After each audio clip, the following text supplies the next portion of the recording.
To assalamu alaikum ƴan uwa, barkanku da zuwa Yaya TV. Kamar yadda kuka sani, bidiyo mu ne zai yi magana ne akan yadda zaka mayar da wayanka fari ya koma baki. To ba tare da ɓata lokaci ba, bari mu kai ku ga bidiyon namu. Da farko dai zaka shiga YouTube app naka, in kana da YouTube zaka shiga YouTube app. In ka danna kan YouTube app naka, to a nan wajen zaka kalla alaman kan mutum. Idan ka shiga, to zaka zo wajen settings wannan. Zaka danna settings, in ka danna zaka zo na sama face, ka danna general. Idan ka danna general, gashi nan zaka kalla dark dim na biyun nan.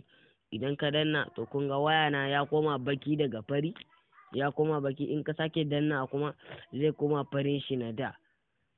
Zaka iya danna ya sake koma baki, ka danna fari. To da fatan wannan bidiyon nawa ya ƙayata ku.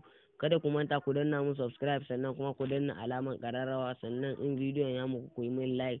In akwai wani matsala ku yi comment, sannan ku yi sharing zuwa ga abokan arziki da 'yan uwa domin su ma su gani su amfana. Na gode. Ni ne naku Yaya TV.